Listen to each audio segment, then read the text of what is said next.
Welcome to the Stetzer ChurchLeaders Podcast, where we're helping Christian leaders navigate and lead through the cultural issues of our day.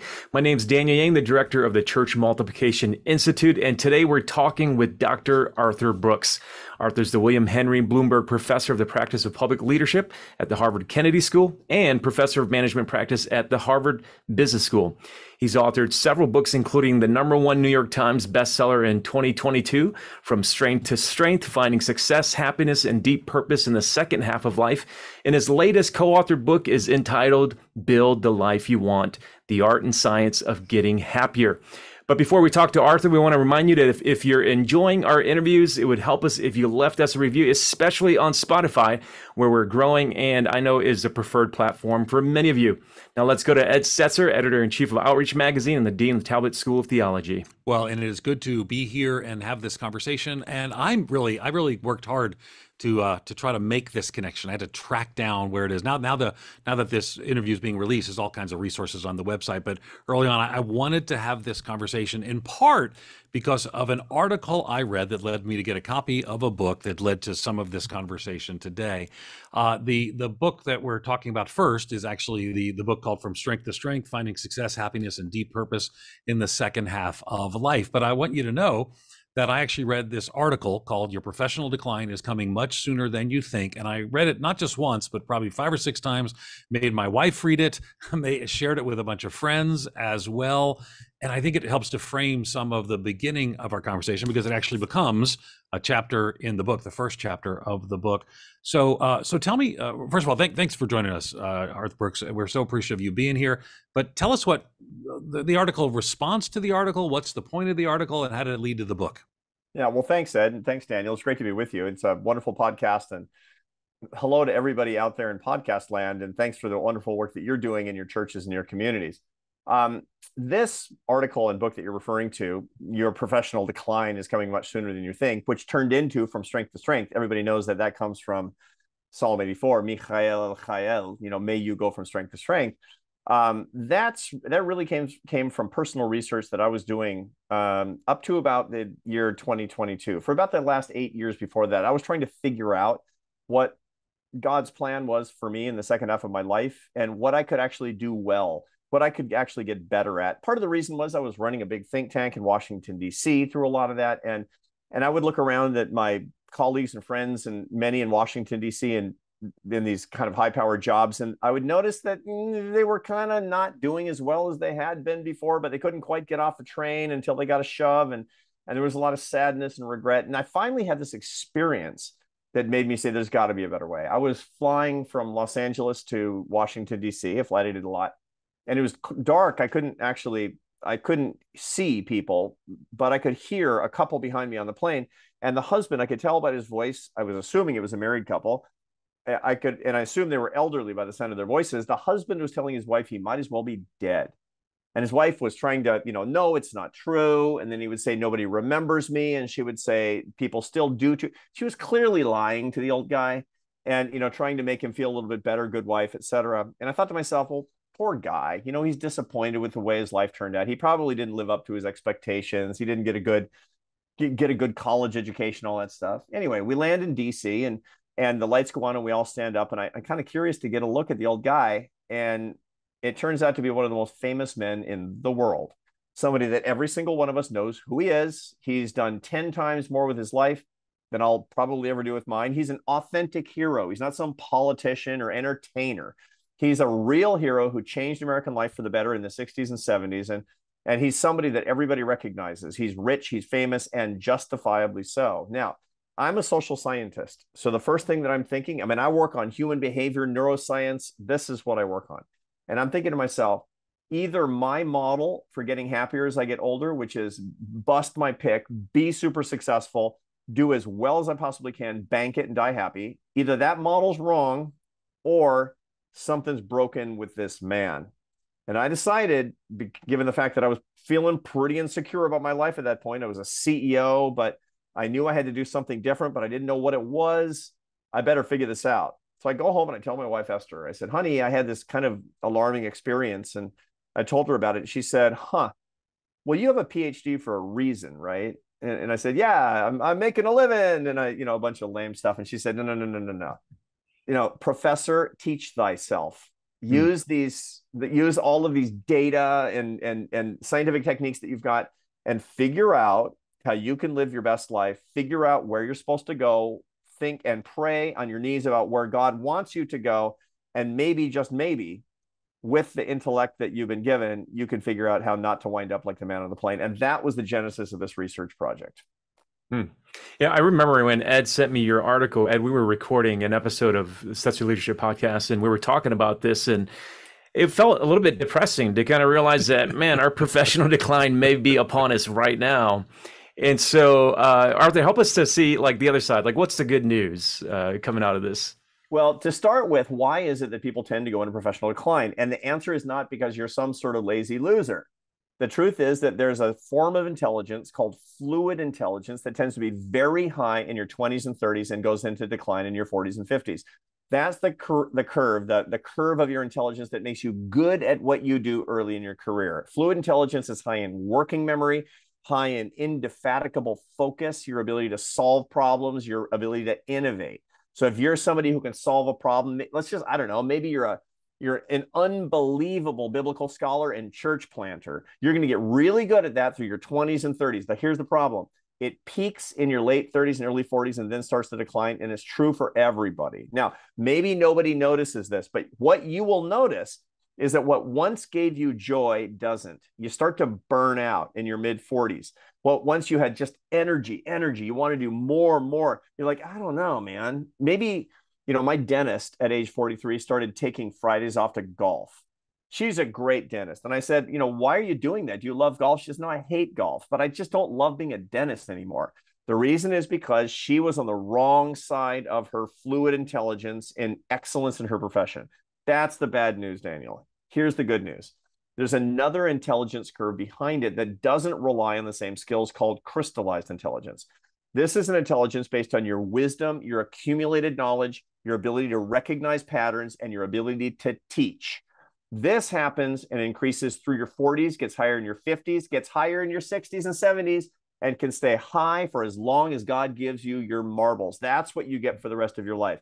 Your crystallized intelligence is your professor curve.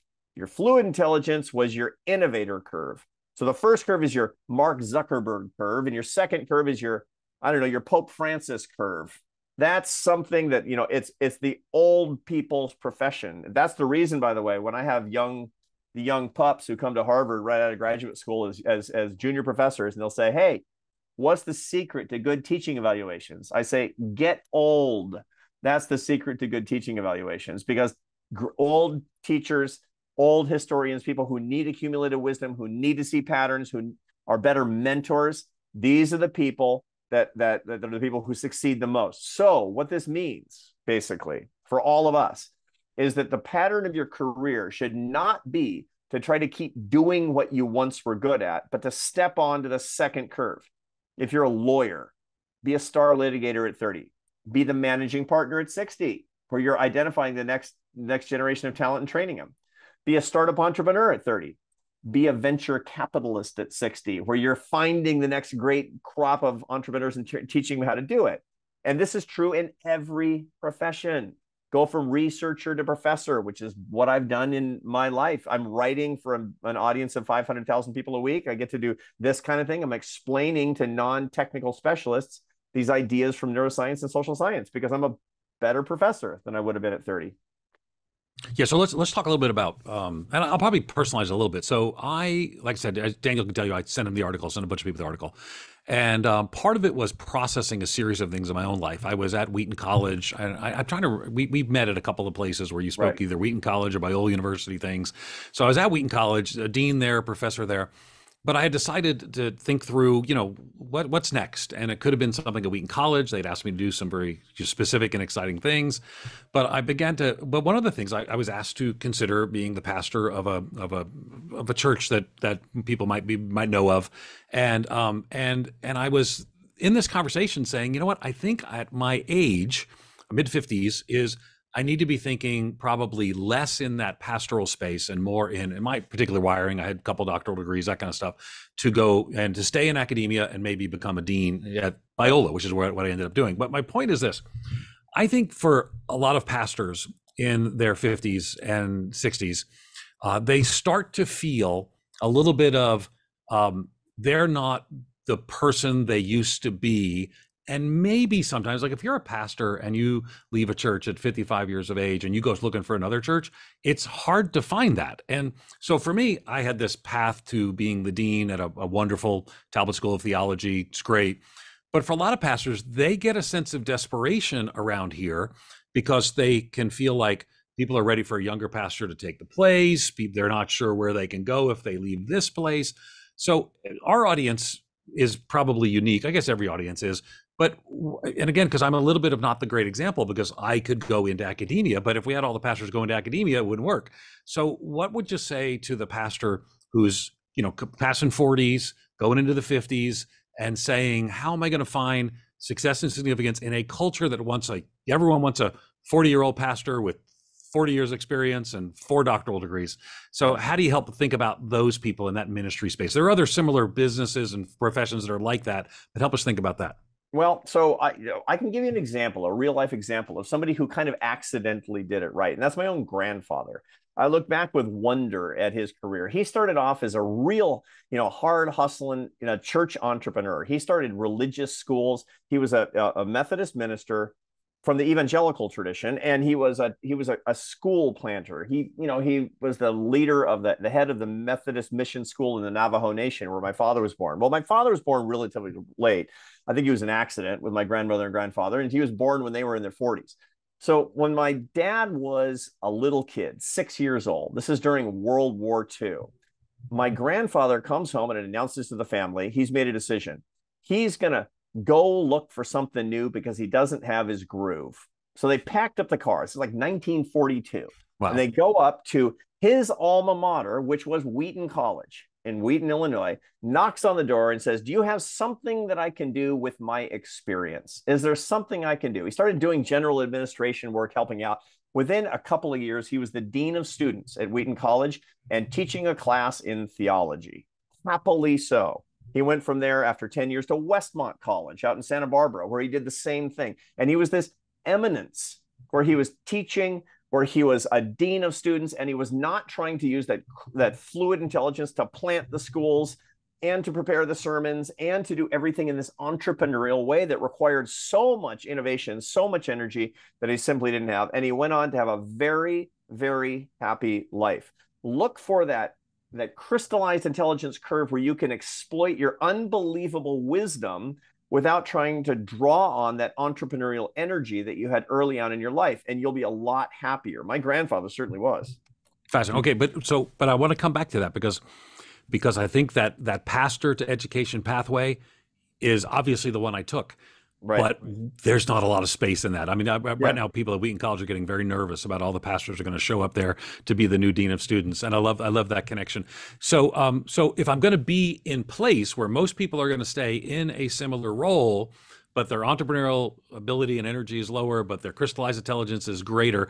I mean, how does that work? You're talking about that second curve. How do I do that in place if I'm going to stay in place, not in a new place? Does that make sense? Does it make sense what I'm asking? Does. Okay. It does. Think about anybody can actually be in a role where they're responsible for doing less of the innovation and more of the teaching. Okay. And the way to do that is to be a mentor to more people. Good. To actually think about how you can identify and cultivate the next generation of talent. To think about how you can be less the glorified leader and more the good manager of other people. So what you find is that people over 60 and even over 70, they tend to be the best managers of people because they're coaching leaders is the way that this works out.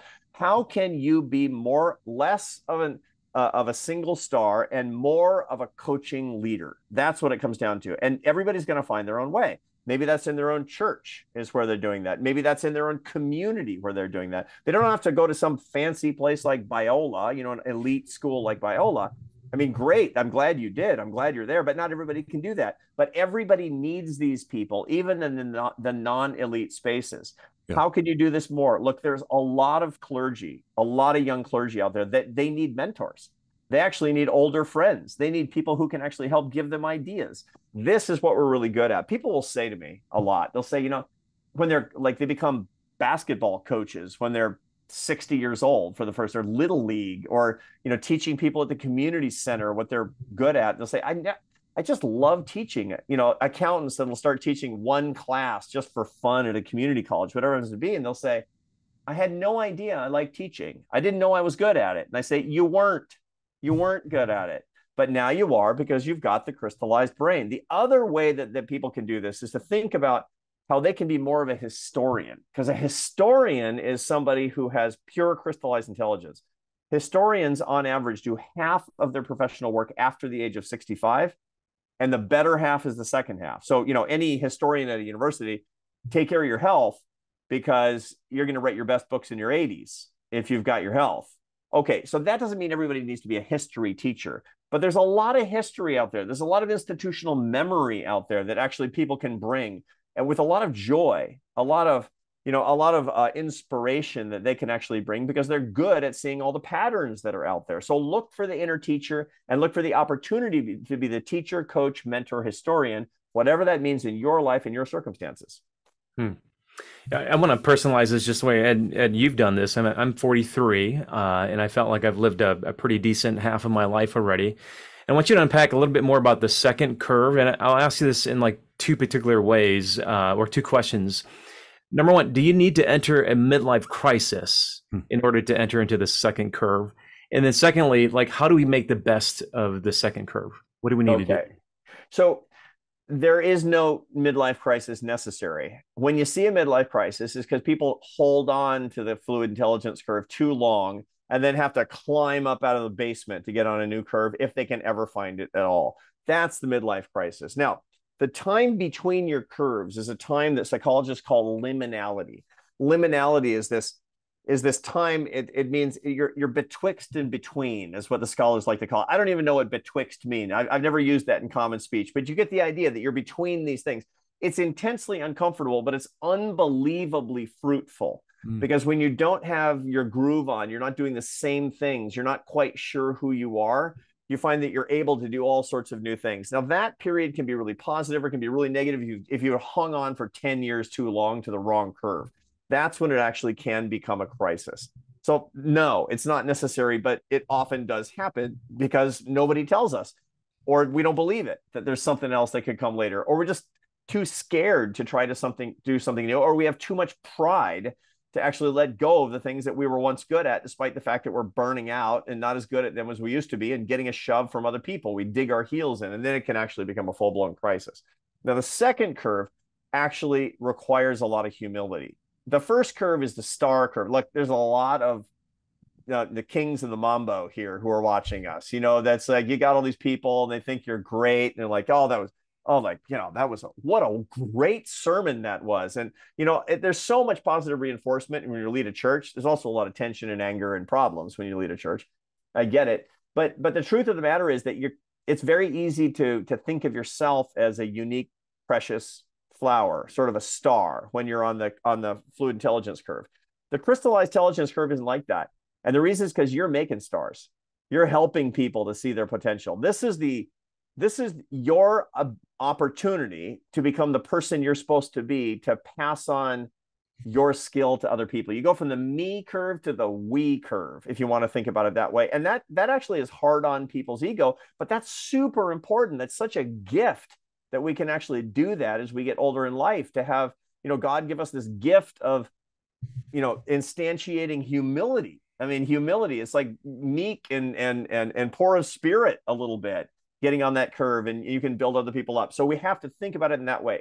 People who actually, we start to dig in on the humility of that second curve, start to see other people in terms of what they can create for them. These are the people who succeed the most, succeed spectacularly. I've got case study after case study of this stuff. I look at Johann Sebastian Bach, maybe the world's greatest composer.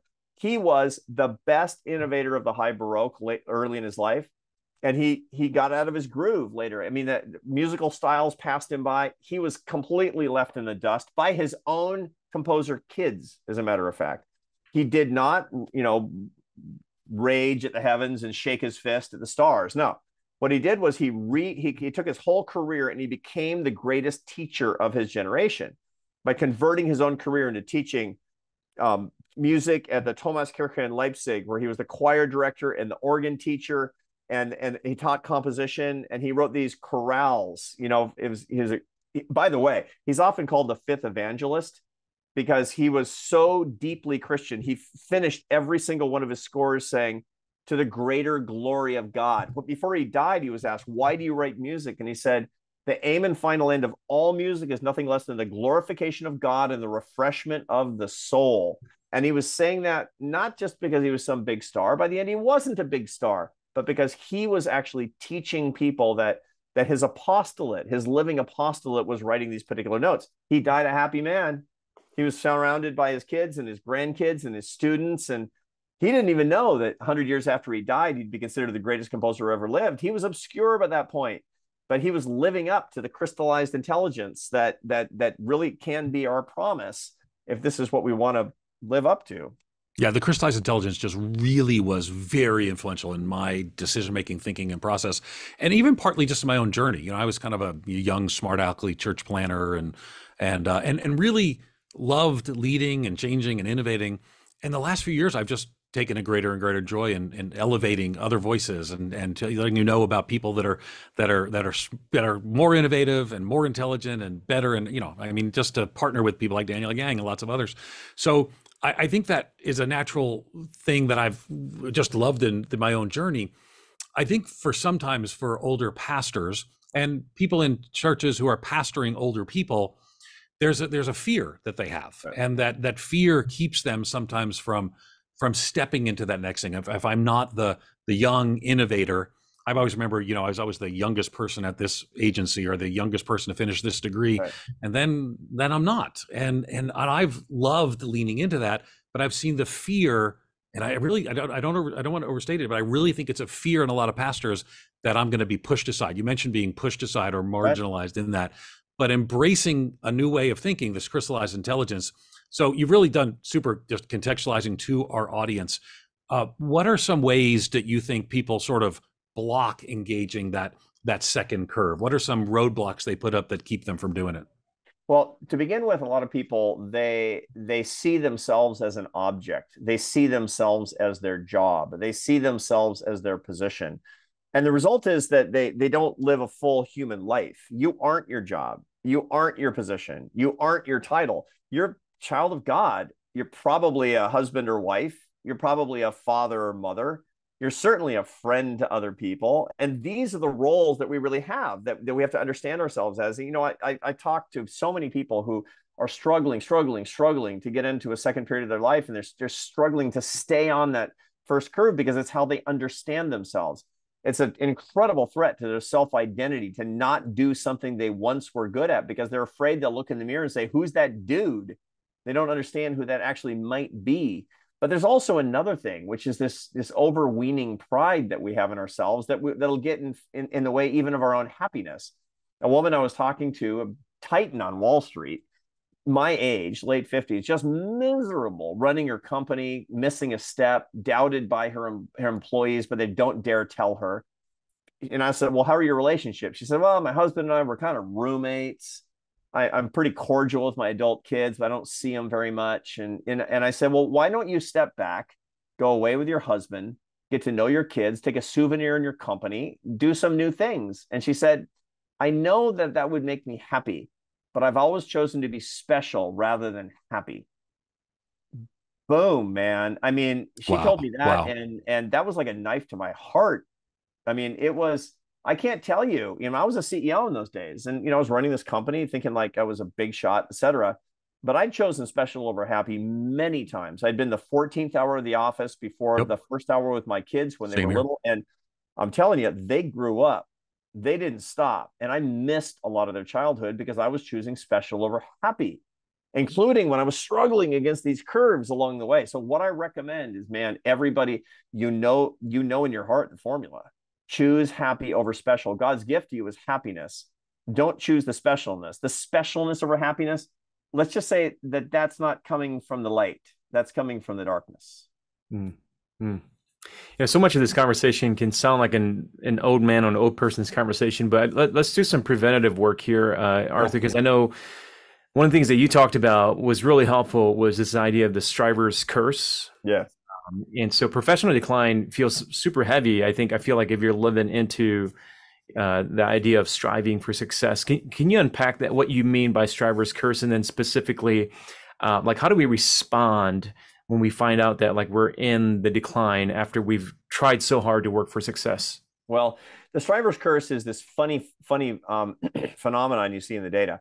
At about age, most people, they tend to increase in happiness from their early 50s until about age 70. The big majority of the population gets happier in their 50s and 60s. But age 70, the population breaks up into two groups. Half keep getting happier till the end, and the other half start getting unhappier. Now, who is in the happy group versus the unhappy group? Most people would say that the happy group is people who made a lot with their life and they were really successful. That's exactly wrong. The people who are most successful in worldly terms, they tend to be in the bottom half, declining in their happiness after 70. And the reason is because if you have a big party with your life, you're going to know when it's over and it's no fun. Plus, it's kind of disappointing when you've tried to be number one your whole life and you can't be number one anymore. That's a finding from a couple of social psychologists at the University of Texas at Austin who've done work on the burden of high achievers, people who are identified as the hardest workers, super strivers before they were 20, best students, always succeeding. They were the ones most likely to be disappointed with their lives after 80. It's hard to live up to your own expectations if you need to be number one, even harder to live up to your mother's expectations about you. And after 80, they tend to be very disappointed. So they have to be mindful about getting on the second curve, adjusting their expectations, enjoying the fact that the second curve is much more fun than the first curve, way more satisfying than the first curve. When you're on that second curve and you're in the groove, you're like, man, this is the best. This is the best, but you got to get on it. I'm loving the conversation, the practicality that's there. The book, just to remind everybody, and you can actually tell. I mean, I have guests on all the time, and I like to read their books. But this book, obviously, the article and then the book had an impact, pretty significant impact on me, Daniel, and some others. Again, the book we've been talking about is From Strength to Strength: Finding Success, Happiness, and Deep Purpose in the Second Half of Life. But what just came out is the new book you've written, Build the Life You Want, and the art and science of getting happier. And there's all kinds of dimensions to this. But again, our audience, this pastor and church leader audience, sometimes people who work in the ministry sometimes don't think that they should pursue. Maybe they should just pursue some sort of denial of self and not engaging in happiness. But you kind of talk a little bit of your own journey. Tell us a little bit how Build the Life You Want, the brand new book, and how it relates to your personal journey. And let's dig in a little bit on that. Yeah, happiness is funny because a lot of people, including a lot of Christians, they tend to think it's sort of unremitting happy feelings. Happy feelings. That's not happiness. Happiness is not feelings. Feelings are evidence of happiness. The truth of the matter is that real happiness is a combination of enjoyment, satisfaction, and meaning. And all three of those things require that we actually experience some unhappiness as well. The biggest thing for all of us to understand about happiness is that it's not a destination, it's a direction. There's no actual pure happiness this side of heaven. It just doesn't exist. The goal is never happiness. It's happierness. It's actually getting happier by living in a particular way where you're communing with, the emotions that God gives you. You're having the experiences such that you can learn and grow and offer them up in virtue and love to other people. So there's nothing, on the contrary, the idea that we would find the bliss in the beatific vision there's no tension with actually getting happier as people, because the science says, and also our experience should say, that getting happier is something we should be able to do as we grow in virtue and as we grow in love. Now, my own journey to figure this out was not straightforward. The truth of the matter is that, I'm a relatively gloomy person by disposition. I have relatively high intensity of negative emotion. All of these things are very common. There's nothing abnormal about this. The biggest mistake we make in our therapized culture is to tell young people in particular that if they're feeling gloomy or blue or anxious or depressed, that there's something wrong with them, that they're defective. The hippies used to say, if it feels good, do it. Today, young people are taught to say, if it feels bad, treat it. No. I mean, the truth of the matter is that there's good and there's bad, and God gives you a lot of both. And the reason that you have negative emotions is because Mother Nature wants you to survive and pass on your genes, and God wants you to use these things to learn and grow.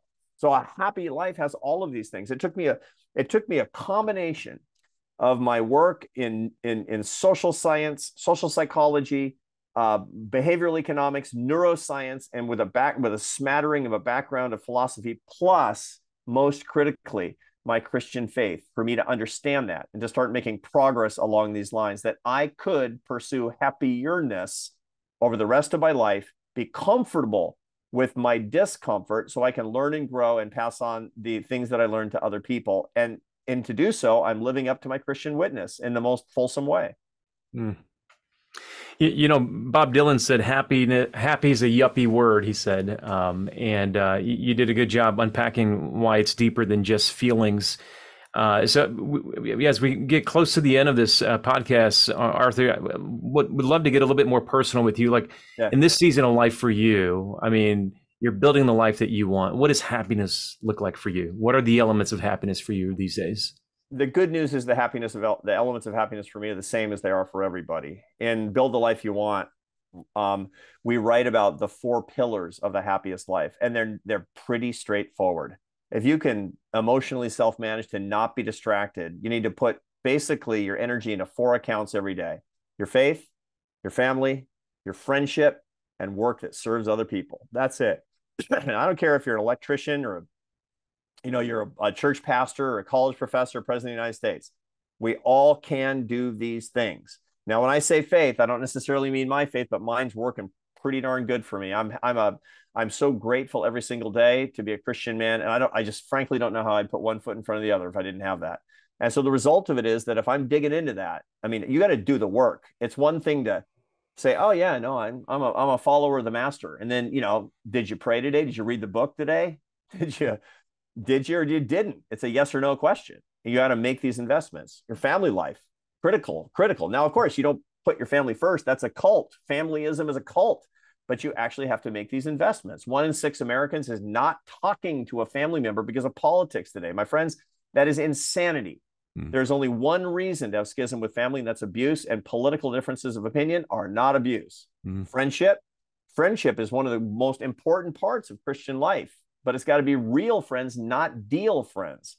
And pastors, not ministry friends, right? You actually have to have friends, not just ministry friends. And what they have, what real friends are, is useless. Cosmically, they're not useful. They're useless. You just love them. You got to do the work to maintain these. And last but not least, your work needs to be an apostolate. You need to sanctify your ordinary work as a gift to others and a gift to the Lord.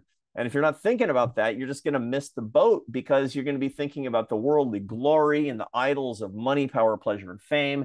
And you're going to be completely distracted from what we need. So that's the formula. It's not a hard one, and it works for everybody. And I'm telling you, you guys, it's rocking my world. I mean, it's like God gave me this knowledge and I finally applied it to my life. I'm such a dope. It took a long time. But faith, family, friends, and work, as I put those bricks in place every single day, I see the results, and everybody can see them as well. Yeah, and I would say for a lot of pastors hearing, their faith, that means not preparing a sermon for somebody else's faith. Their family, that means spending time with them, and friends. It means not ministry friends. I said useless, as you said, and the work that serves others, I think, is so good. You also talked about idols, and we're kind of running out of time, but the idols I thought were really helpful, and they would relate some to ministry work. So talk to us about the idols we waste our time with. This actually comes from the work of Thomas Aquinas, who was paraphrasing Aristotle. That Thomas Aquinas said in the Summa Theologia, this seminal work, this and magisterial work, that was the greatest work from 1265. He writes that people want God, but there's a lot of one-sided conversations and a lot of rules that are kind of inconvenient for people. So people will take a substitute that seems kind of divine, and it turns out he's a very good social scientist. He said there's 4 substitutes that people tend to follow, and everybody follows 1 or 2 more than the others. They are, exhaustively, the idols in life that will distract you from pursuing God and put you in the opposite direction. Every time that you're not on your faith walk, it's because you're pursuing one of these things. They are money, power, pleasure, and honor. And by honor, I don't mean my son in the Marines who serves with honor. I mean people honoring you. And everybody has one idol more than the other. Every time you do something where you're not the person you want to be, you're not the Christian you want to be, it's because you're pursuing that idol. And it's an incredibly useful framework for knowing ourselves. I make all of my secular students at Harvard play a little game called What's My Idol? where I take them and I make them eliminate the ones they don't really care about. So they'll say, yeah, I don't care about power. Yeah, okay, good. I don't care that much about money. Okay, well, now it's getting hot in here, right? Because you just left fame and pleasure. Which one would you give up? And like, I give up pleasure. I said, now we know your idol. You want Instagram followers. You want the admiration of strangers. You want prestige. You want people to praise you. And they're right. like, and fame for a pastor doesn't mean, couldn't necessarily mean an Instagram influencer, but the same idea can still be at work in these things. And power can be your influence in the church. So these are all things. Don't pastors and church leaders don't think that that's what doesn't apply to you. It does. Fame is very, very local. Yeah. It's the admiration of the people who matter. And if there's only 10 people who matter, being famous means you have their admiration is what it comes down to, whether you're world famous and you're recognized at the airport or not. And so we have to understand these things because look, I mean, this is how the dark one works his way into our lives, is by looking a little godlike and then giving us these things that are substitutes. That's the bottom line. But once you know, knowledge is power. Hugely impactful and influential in my life. Remember, okay, and the basic way to think about it is you got the bad four: money, power, pleasure, and fame, which, by the way, you can use those things for great good, but only if you use them as a springboard to the good four, which is faith, family, friends, and work that serves. You've been listening to Dr. Arthur Brooks. Be sure to check out his books, From Strength to Strength, Finding Success, Happiness, and Deep Purpose in the Second Half of Life, and Build a Life You Want, The Art and Science of Getting Happier. You can learn more about Arthur at arthurbrooks.com. And thanks again for listening to the Stetzer Church Leaders Podcast. You can find more interviews as well as other great content from ministry leaders at ChurchLeaders.com/podcast. And again, if you found our conversation today helpful, we'd love for you to take a few moments, leave us a review. That'll help other ministry leaders find us and benefit from our content. Thanks for listening. We'll see you in the next episode.